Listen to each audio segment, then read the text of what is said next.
Hey everyone, Rob from Southgate Media Group here. Before we get started with this podcast, we have a quick message. If this is your first time checking out the show, we love that you found us and we really hope you enjoy it. What we have to say is for the subscribers. If you enjoy our shows, would you please donate to help keep these going? We don't want to have to put traditional ads on these shows, but this does cost money. So we really do rely heavily on donations.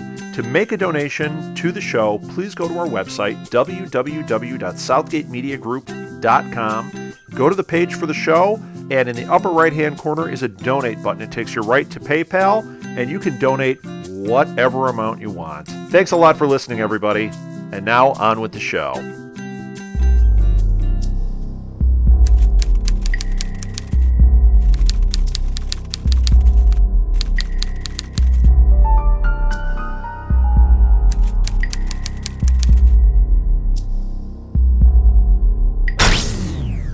Welcome back. This is the SMG Blacklist podcast. I'm one of your hosts, number 23 on the list, Jack Wengroski, and with me is... Number 13, Melissa Maxey. We're here to talk about, the Decemberist, number 12. And this is the connection between Red and Berlin, and we find out that somebody has actually been behind the feud that has been going on, which we kind of already knew from a couple weeks ago when Red discovered that the Berlin's daughter that he supposedly was to have killed, not only did he know he didn't kill her, but he actually found the daughter. Zoe. Yeah, we didn't even know who this girl was at first. No, everybody was trying to figure out if it was like Red's daughter. That's why he was looking for her. But we've always speculated that it was probably Berlin's daughter, and that's exactly what happened. And Scotty Thompson plays a really good part as Zoe. I remember her from NCIS, so she's really good. I hope that that's not the end of her for this show. I hope that they kind of keep her on the show. Yeah, it'd be interesting to see, like, if they can come up with some kind of connection but to be honest, the only reason they introduced her is to kind of pull Berlin in and kind of settle this whole thing. You killed my daughter, but no, you didn't, because here she is. Yeah, because they kind of wrapped up the first and the second season, that storyline, they kind of wrapped it up with this episode. They kind of ended it. So the outlet I could figure that they could do is take her and, kind of as an heir to the throne, having some of the contacts and having some of the names in her head, but I don't know that they could. Yeah, I don't know if they will at this point, since they've moved in a whole new direction. Yeah. Boy, talking about moving in a whole new direction. Yeah, seriously. I mean, let's just start out with, finally we know what happened to Tom after, she was Liz was supposed to kill him. She shows the flashbacks of what happened to her, and he's been captive for 4 months. How, she got one of her medical doctor friends to patch him up and secured a ship to put him on, and, flashbacks of, grilling him about who Reddington was to who was at her wedding. Who are the people at our wedding? So, right. She just kind of facilitated back and forth as she was interrogating him. And, the whole thing just seemed kind of wrong because they wanted us to believe that, she's got Tom, she's in control of the situation, but yet again, Liz just can't handle it. She can't handle spy work. No, and it was funny through the whole episode. Red, I was just waiting. He's known for a while that she's had him. And he's just kind of letting her play her game with him or whatever, but he finally, put his foot down in the episode. And he was just he pretty much called her out like a 5-year-old in trouble. I need to talk to you, drags her out of a, meeting, out of a briefing so he can ask her. He pretty much told her, I know you have Tom. And she's just yeah. Well, you know? and now we know why he knows, because he's had Tom in his pocket for who? Oh my gosh, that reveal was so priceless. Yeah, I know. Now we're like, those are some of the questions we have now. We're like, we want to know, man, I mean, this whole time that, Red has had him, he's been working for Red the whole time. And so. Well, has it been the whole time, or was it recent since, they kind of, pulled him out of hiding? Because obviously. No, it's got to be the whole time. It has to be. But why? He put Tom on her to, protect her, to watch over her, paid him lots of money, and, but in the meantime, I think Tom and Liz kind of fell in love with each other, so Reddington at the last, when he met up with Tom, he was just like, you will not see her again. And you just know when someone as like a father figure pretty much tells somebody that they can't do something, that's not going to happen. Oh yeah, that's totally going to be.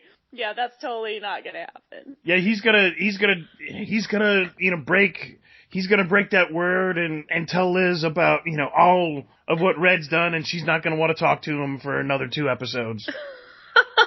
Well, and then the other thing that was interesting was she brought Wrestler in on it, and let Wrestler know, that she had him, right. She's been covering for him with his addiction this whole season. And that's the thing, when he's not clean, there's really not much he can do. No, and the interchange between Tom and Wrestler was very interesting.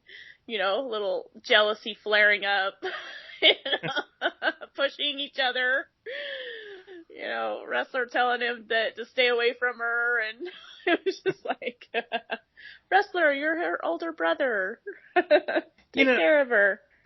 But I don't see where Tom kind of gets off on any of that. Being just the weird attitude that he took. His whole thing where if Reddington was paying him.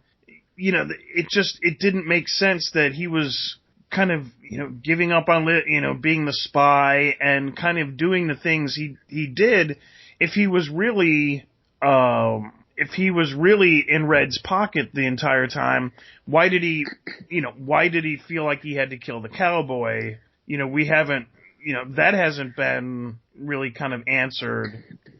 Well, what I really want to, I guess what my really big question is now is who really is Tom Keene? I mean, who is he? Because, yeah, we don't know we don't know anything about him. We don't know how he became who he was, like how Red even found him. Like what does Red have over this person to make him do all of these things? Yeah, and with the attitude towards Liz and everything, like the whole smugness, like I came in and yeah, well, you were paid to do it by like 2 separate people, only if it was Red paying you, the whole object was to protect her, and he just seemed like he wasn't there to protect, he was there to be a spy, and, Red didn't have any love for Tom.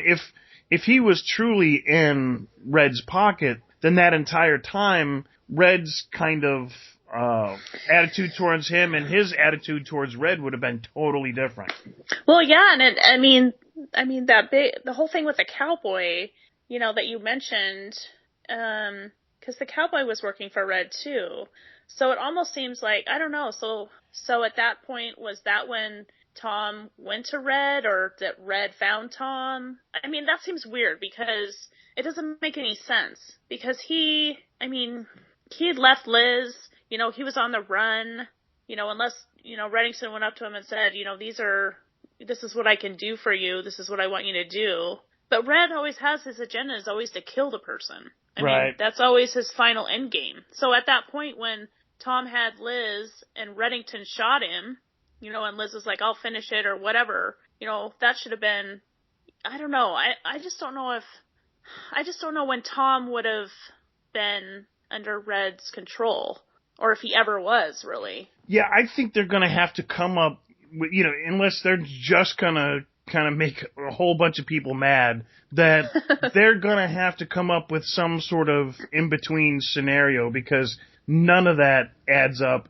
On top of the fact that people are already kind of pissing and moaning about, okay, this is supposed to be the new and improved Liz who's been holding Tom captive for like the last 4 months. However, at the very end, there she is. She's like crying that she couldn't kill Tom, and obviously the whole thing fell apart when she should have cried to Big Daddy and let him take care of everything.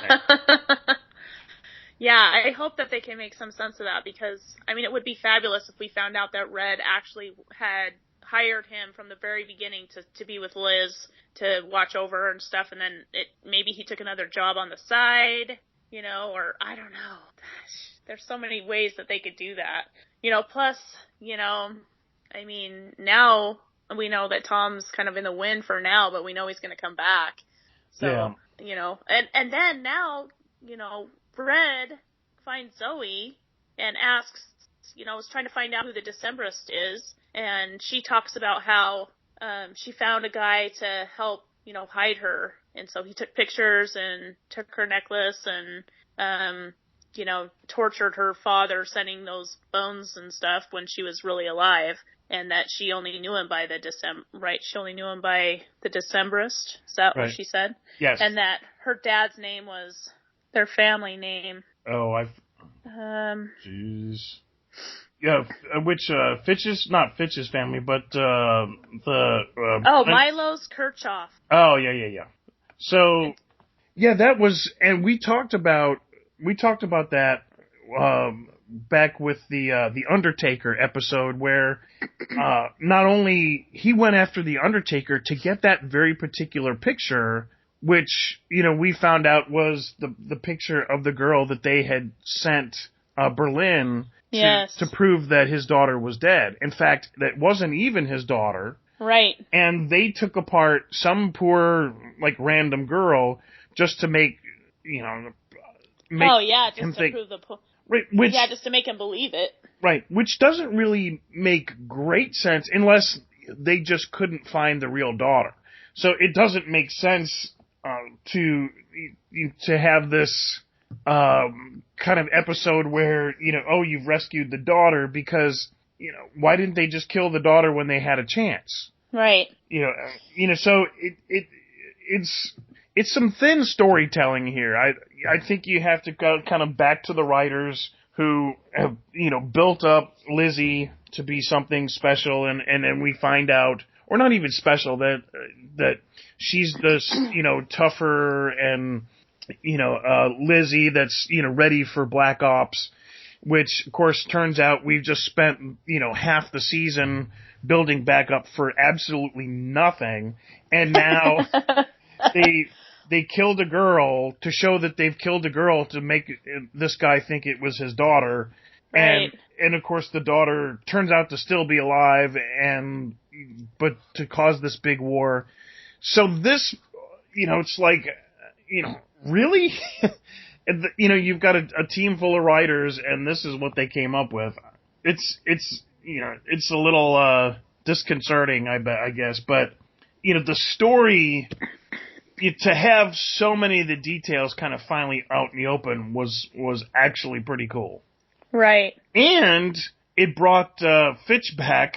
It's like, okay, where is this connection? It brought Fitch back, of course, just in time to blow his head completely off. Oh, jeez. Yeah, no kidding. So now we don't get any more Alan Alda because there's not even like, oh, that wasn't really his head and blah blah blah. No, there's you've written yourself. Well, it was what Alan revealed that was so interesting.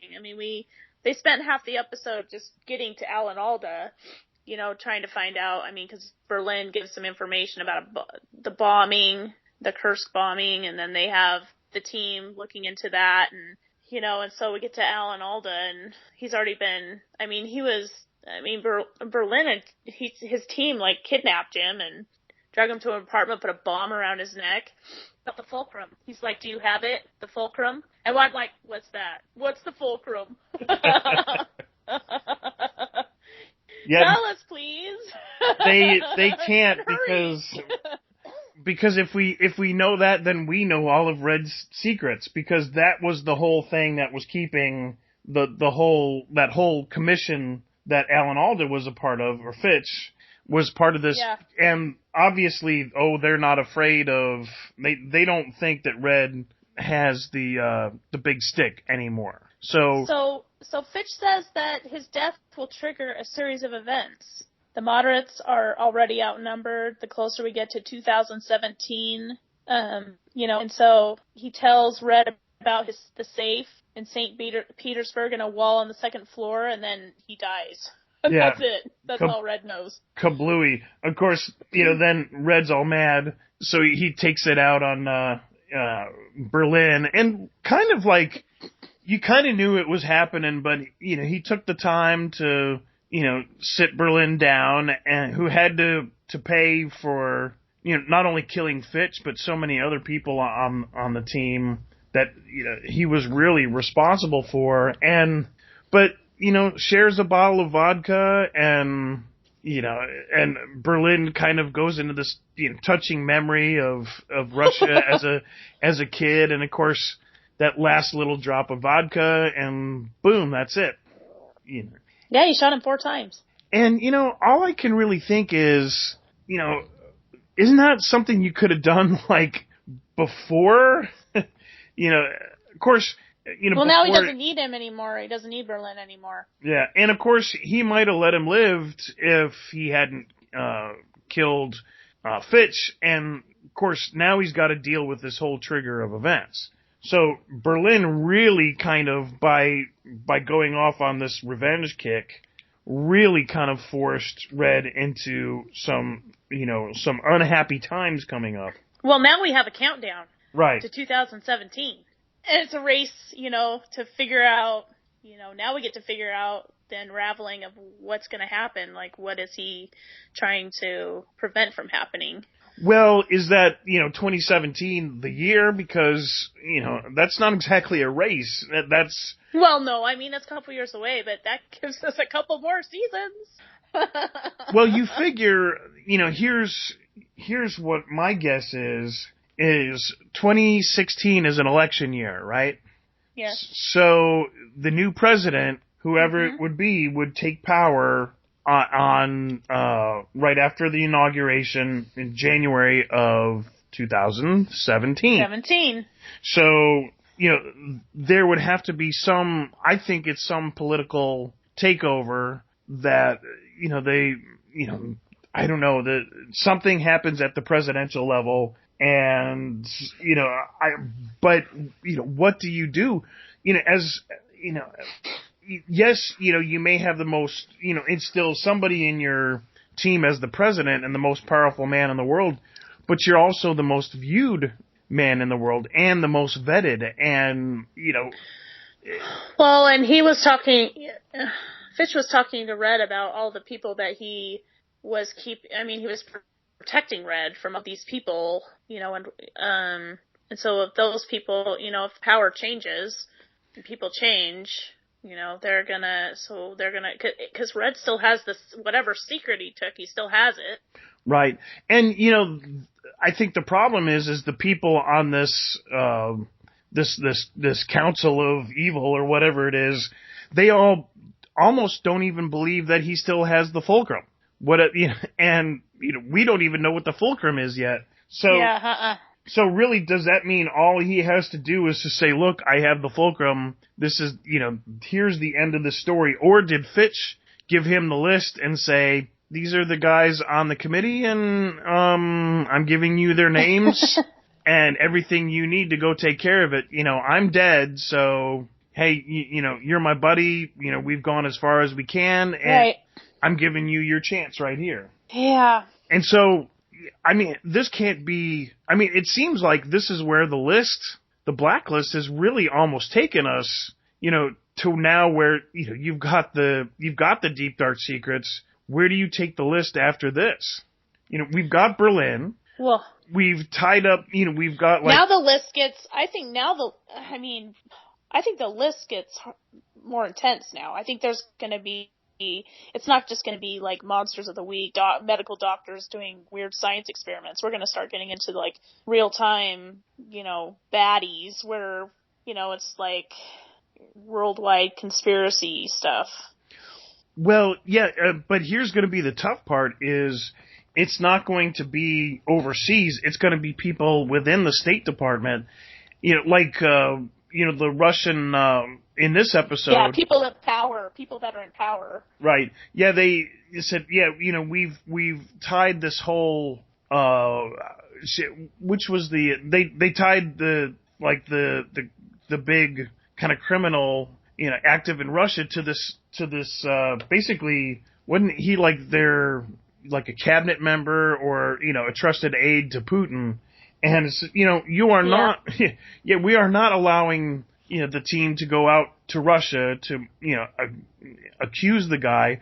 And of course, 12 hours later, the guy's dead because, Red made a deal. And of course, they leaked the whole thing to, or Harold leaked the whole thing to Liz, so that, she could say, she could tell Red. She could tell Red, and he could take care of what they couldn't. But there's no way that this FBI or CIA teams are going to be able to do something. Let's say the next guy on the list is the Secretary of State or the Speaker of the House or the chairman of the Ways and Means Committee, and where it would be almost like Watergate, where like whole political parties would spend the next 10 years trying to recuperate. So now I think, as we go through the next part of the season in February it's going to be people coming after Red probably for the information he has, or to make sure that or to get the information from him or whatever it is. Right. Steal it or get it back or... Yeah, either get it back or try to kill him and say, what, we're just going to kill you and see if the fulcrum does pop up. Yeah, and Liz is in no position to even help out. She's so messed up. Like, she can't even get her act together. Between her and Wrestler, they're barely a whole person. I know, and, I see a lot of people complaining about this, that you don't really even have a competent main character anymore, except for really Red, who's really a master criminal. And cannot, it just, we need Wrestler. You need that kind of strong, male figure, kind of like your James Bond, but I think we need a strong Liz, that main character. Well, I think we need a strong team. I think the team as a whole works really well together. They do, and that's... they really just kind of fit into all the pieces, and, they can really get stuff done there when they have their mind set on finding out information or getting, finding people, or, they just really have it together. And Liz has just been so distracted this whole time because she's had Tom off in the wings, and she's been, flitting back and forth between work and there. So maybe now that she just doesn't have that distraction anymore, she can get more focused on, and especially if Red is going to be endangered in any way, she's going to snap and get her game back on. Yeah, I really think they need to do some sort of overhaul on Lizzie and just quit writing these really pathetic endings for her. They need to have her kick Tom's ass. It just really just needs to happen. Well, she never really did that. She just chained him up. Right. Yeah, she saved his life and did get the information out. Of course. Yeah. Tom Tom stood up to 4 months of actually, I don't think he got tortured. He was torturing us by all the whining that he was doing. Why don't you just look, when you shoot me, look me in the eye. Yeah, maybe that's going to happen. Maybe. Yeah, call the wambulance, okay? You know, you're a super secret spy that got caught by the girl that you didn't think couldn't catch you. You know, and that was the thing. It's like everybody, I think, really got excited about that. Is like, okay, she can handle an op. She can handle Tom. You know, this is the kind of character that we can get behind. And then, you know, it just folded. You know, people don't want to... Well, and she just... No, and you know what? She let him go. I mean, we talked about that last week, about what was going to happen to Tom. Was he going to escape, or was she let him go? And she let him go, you know, so I don't know. At least there was some, like... And now he's her informant. Like, they may use that. They may actually, like, I don't know. Yeah, well, of course, you know, if they do, it'll be completely against, you know, Red's advice to Tom to not, you know, get back into Lizzie's life again. And so that they may be saving that for a write-out. Okay, let's... Oh, I can't wait. Let's get Tom... I'm hoping they say that for the next finale. Yeah, Red and, like, Tom getting caught, you know, with Liz and, you know, Red going after him. I'm like, yes. Like the dad with the shotgun. But yeah, if Red catches Tom with Liz, Red will kill him, and there won't be any money involved. It'll be, you know, this is the end of that. But of course, here's what... You know, they did this at the end of the first season. You know, we never thought that Liz would kind of find out that he, you know, he was, you know, the one behind, you know, the operation, and then she would talk to him, which, you know, lasted about maybe an episode and a half, and then, well, you know, we need Red, so... You know, Harold orders her to talk to him, and then she spends the next 5 ones intimating that, you know, she will talk to him, but only about the case. And of course, you know, now she's, you know, back to crying in his arms, and, you know, Yeah. and of course, as soon as she finds out, and she will, you know, they'll write it in, and we'll have this whole thing that it'll start all over again, the same old stuff where, you know. I can't believe. But we like the push and pull of it. We love.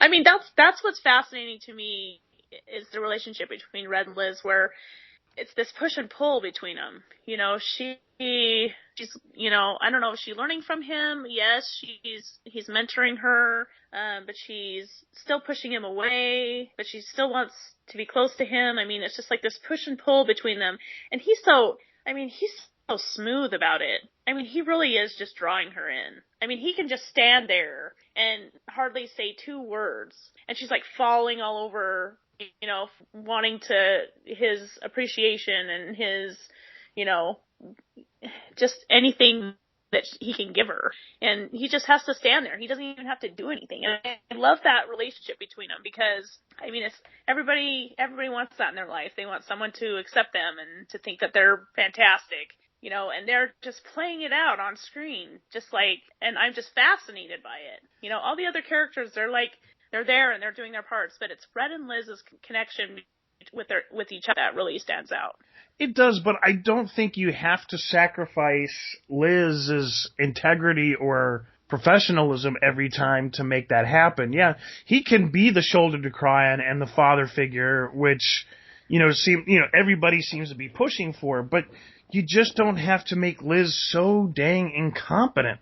You know, let her run an op, and then maybe at the end, you know, have her go to Red and say, look, I just don't know how to end this, you know, and then he comes in, you know, takes care of Tom.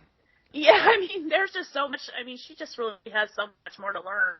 Yeah, and you know, and the whole not really a lot of mentoring from her boss, which is you'd think would be the case, but right, you know, and the whole thing with the harbor master didn't even make sense because, you know, they could have let that harbor master go, and Tom was still a captor, and then all of a sudden he starts acting like he's running the operation, and the dude's in chains. Oh, you can't let this guy live. Well, dude, you know, this guy that is like your only chance to get going. It's almost as if, you know, Tom was trying to like stay there. And well, he was definitely having some psychological wear on Liz the whole 4 months too that she was interrogating him, because he was throwing it right back at her.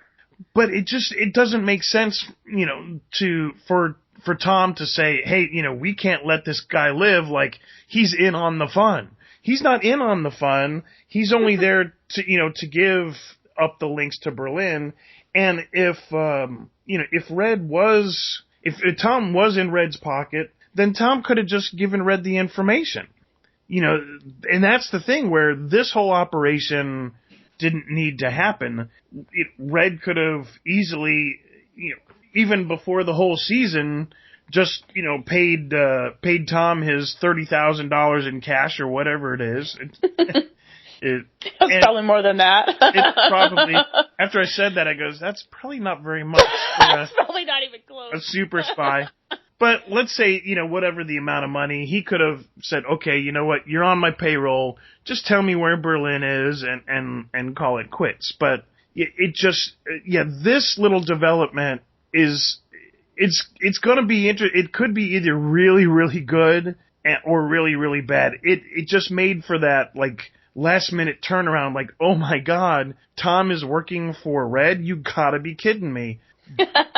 But it makes no sense whatsoever. I mean, where do you go? That'll be things that a little bit more answers how that actually came about. Yeah.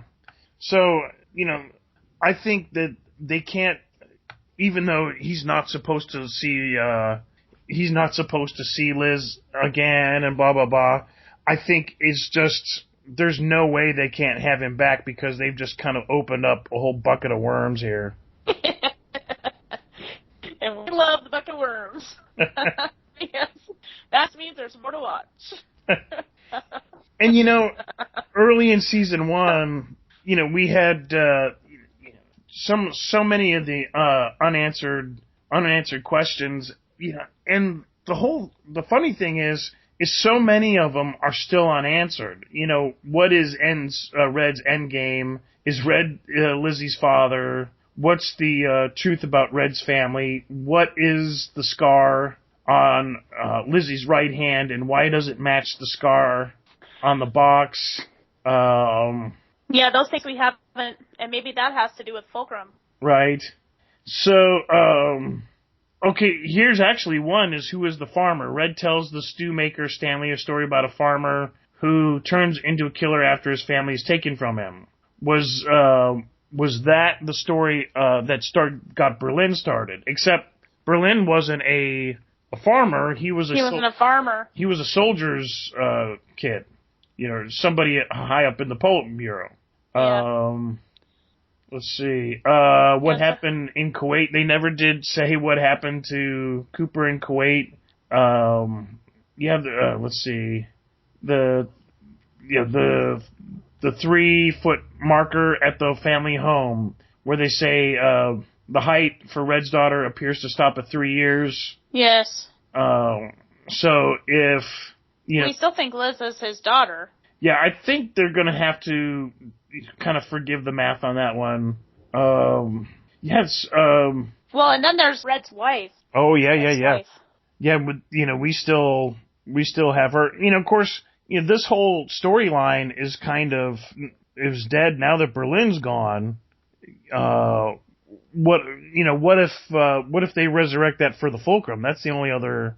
Will a whole other set of American diplomats, or for wherever they're based all around the world, are they going to start going after Lizzie and his ex-wife? And so we have lots of questions for when we start back up in February. Yes, and I think the whole focus there is going to be the Fulcrum, and whoever is going to be on this version of the list, I think, are going to be much higher stakes and much higher officials. I don't think they can make them all. Going back into next season, we've got the Fulcrum, we've got a whole lot of the family things going on between Red and Liz, and when you really look at all the family, yeah, and when you really look at all the comments I think there's just a big outcry of a lot of people that are saying, look, make Liz more competent and let's stick with some of that storyline. I really think if they don't toughen Lizzie up, I think they're going to start losing viewers. It's one thing. I mean, I think that Liz and Demi need to team up to find Red or something.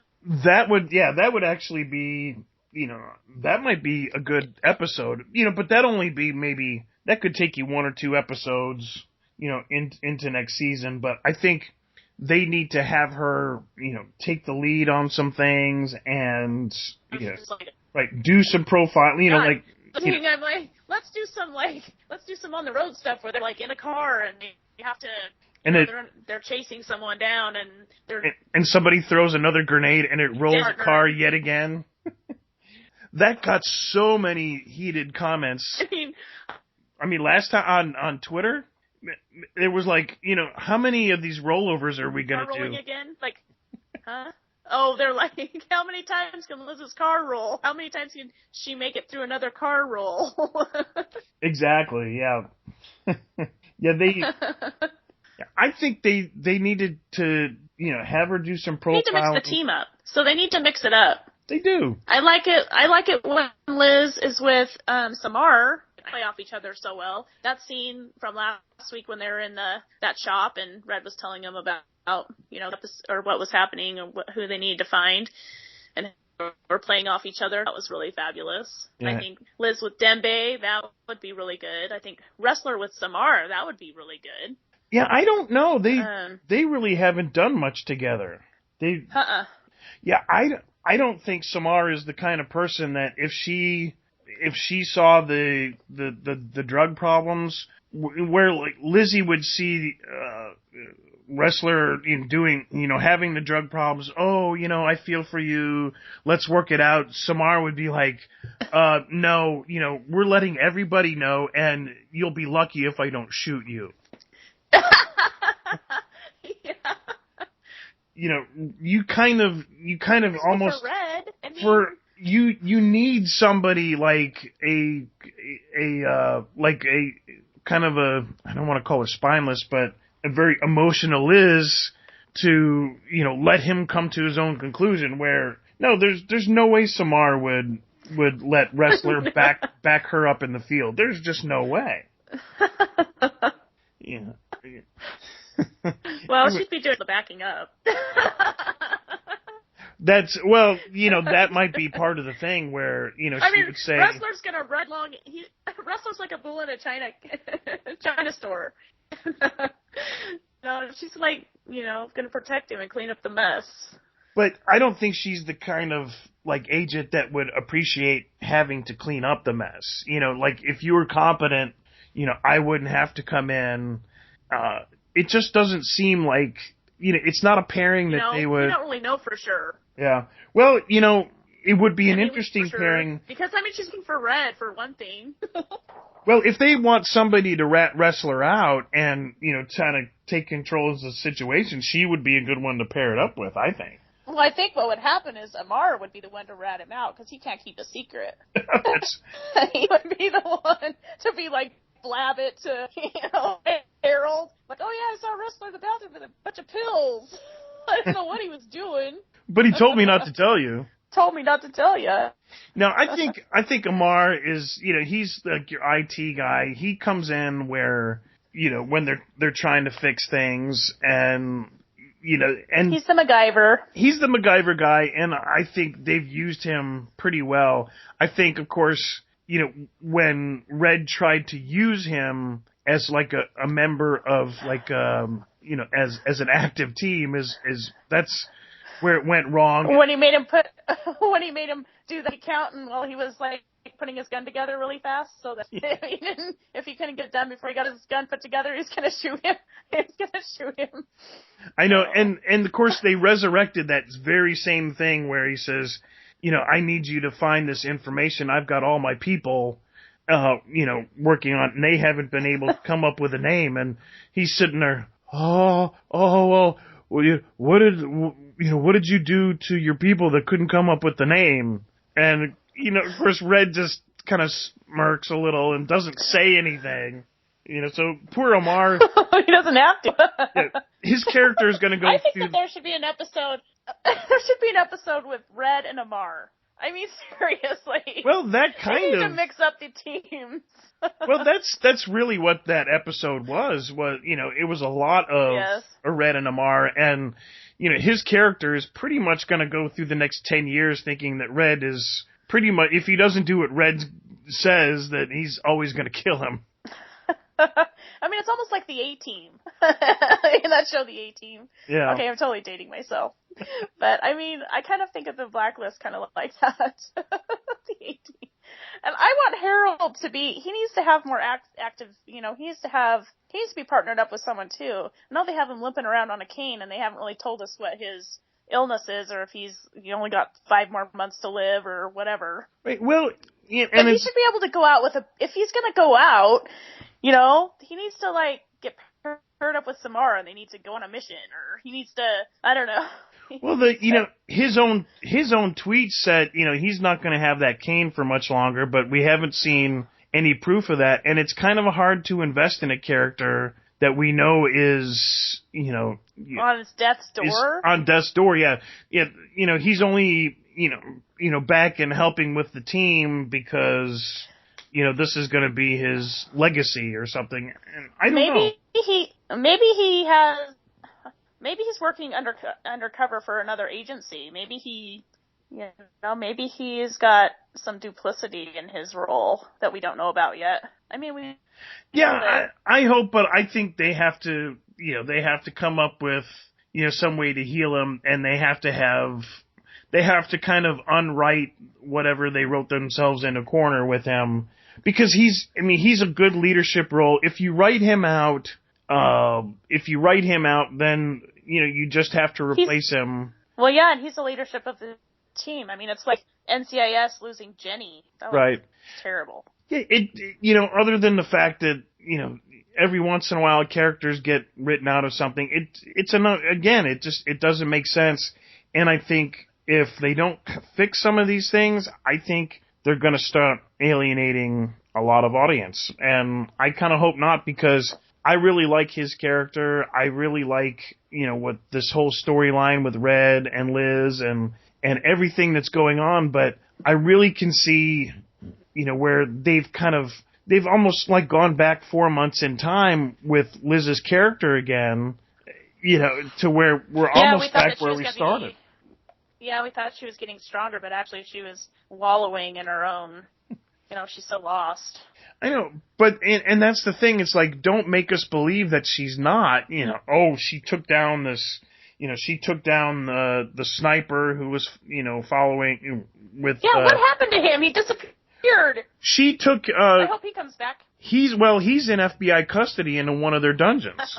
We've kind of conveniently forgot about him. Not for long. But, yeah, Liz ratted him out. Back. Yeah, Liz ratted him out, and he's in one of the dungeons, so... apparently we've just kind of forgotten that he was there. And, it's another... That was entertaining. I kind of liked... I really did like it when he was following Liz around. That was really entertaining. She had she had a doppelganger. That was really good. I liked that.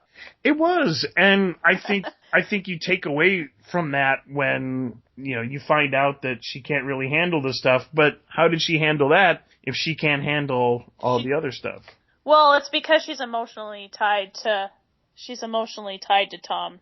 Yeah, but, it's gotta, the competence has to come from somewhere, and I just don't buy I don't buy the Tom thing, because you don't just, capture this guy for 4 months, be so insistent on the info. I don't know, maybe I'm just, kind of throwing it from the guy. I'm like the guy's perspective. And I want to know, what is it you really want from Liz?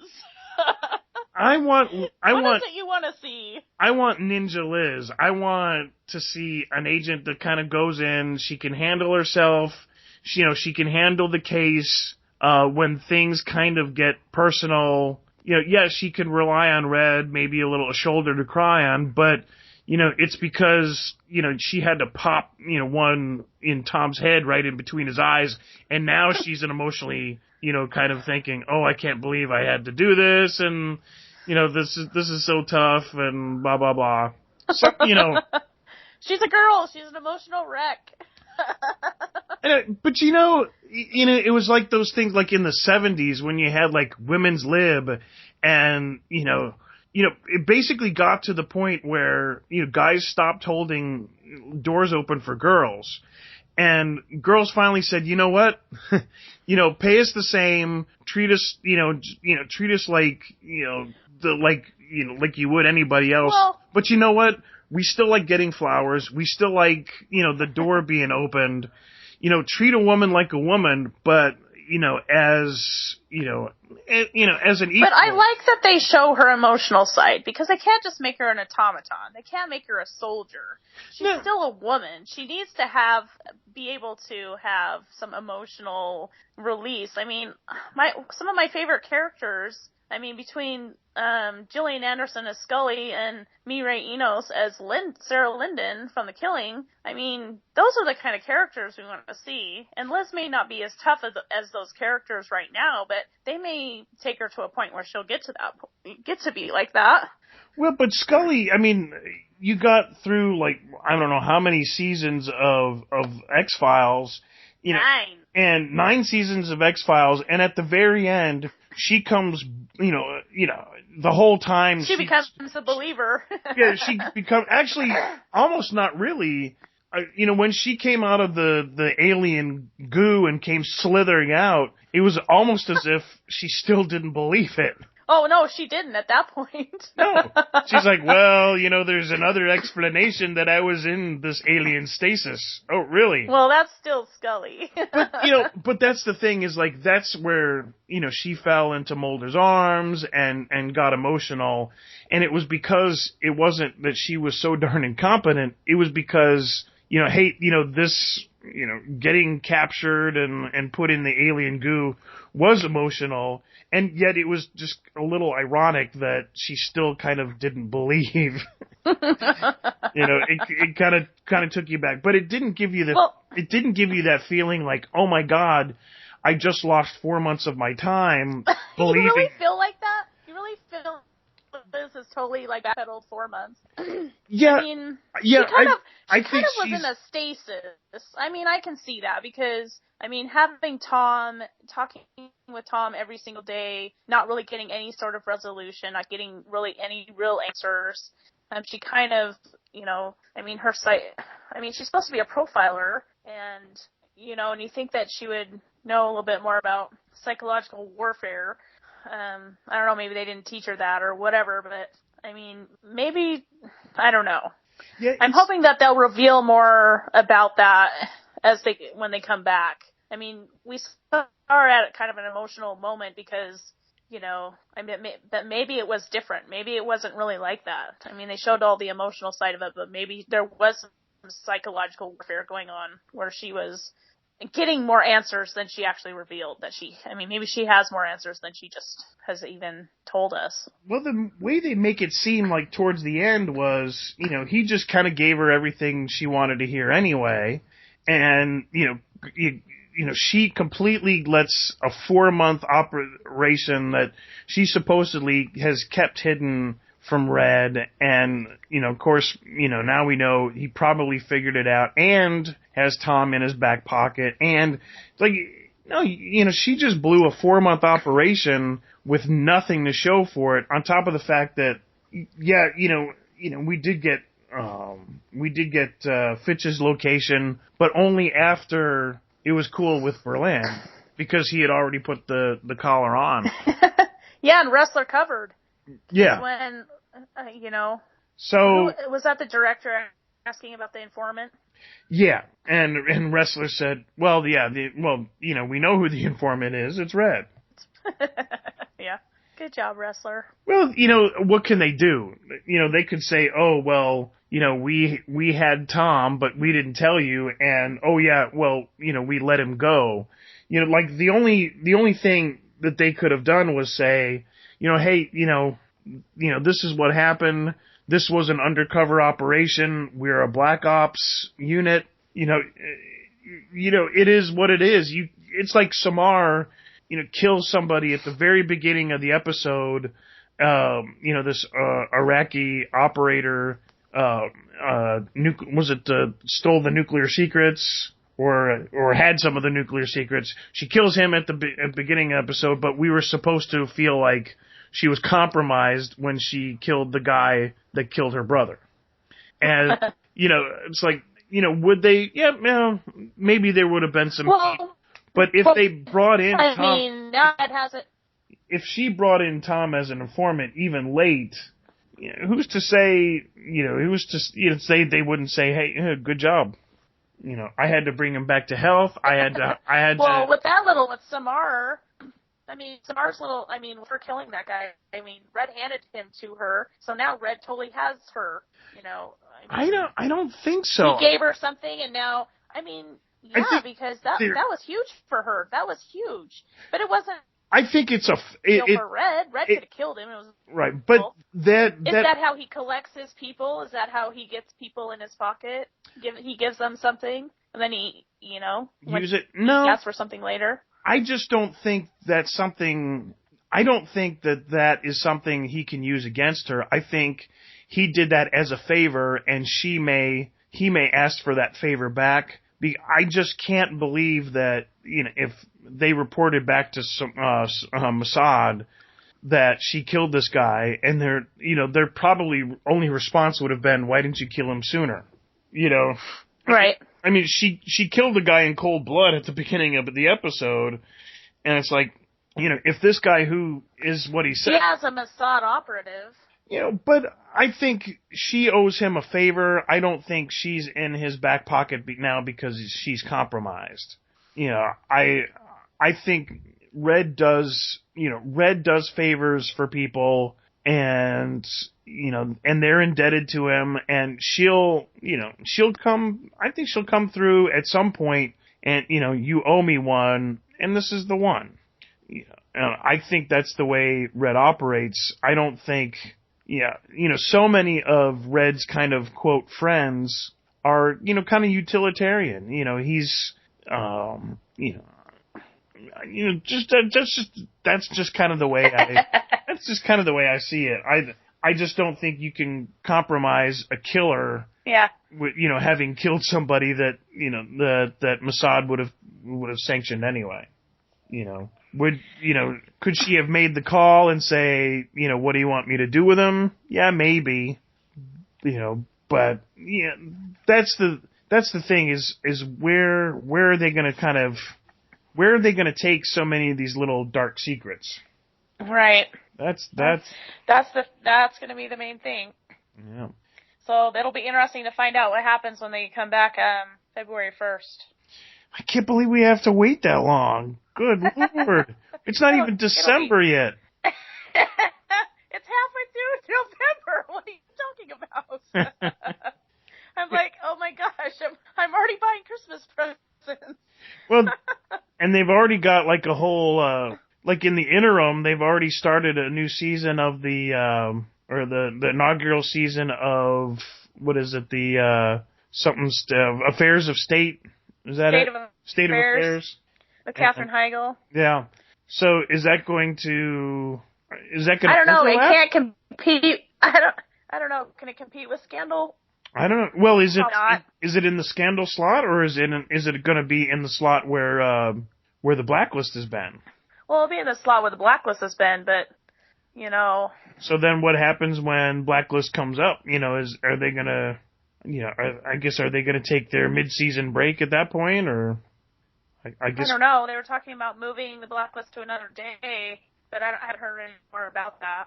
Yeah, I think, with the success of the Blacklist, you don't have to, because it's kind of been right after The Voice, right? Yes. Yeah, and so really that program can kind of carry a lot of, whoever follows, it carries a lot of people over. So if they leave State of Affairs in that slot, it makes sense for the Spader show to put them to compete with something else, because now they've got some numbers. Right.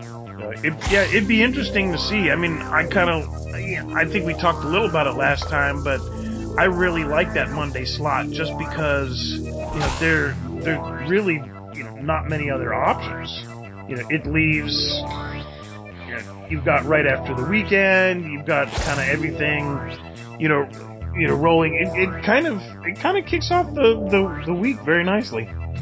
Yeah, it does too. So, well, I can't think of much more. Do you have anything to add? No, All right. We covered everything that happened and have our questions for when we come back. Well, much like the Thanksgiving turkey, I think we stick in a fork in it and call it done.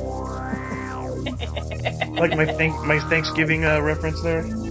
Yeah. Thanksgiving, Christmas break. Well, hopefully we'll get together and we'll see. In a week or two, we'll get together for some Blacklist news and maybe an update here. Yes. All right. So let's call this. This was the SMG Blacklist podcast, brought to you by the Southgate Media Group. You can check out our website at www.southgatemediagroup.com. You can click on the icons and all sorts of podcasts, blogs, all sorts of great things. And ours is, of course, the SMG Blacklist. You can catch my Twitter at jwendrowski, and the show is at Blacklist Pod. And Melissa, yours is? Mine is at MSMac. And the Instagram? Instagram are the Blacklist one. All right. Well, have a good break. Like I say, we'll definitely have you something in the interim.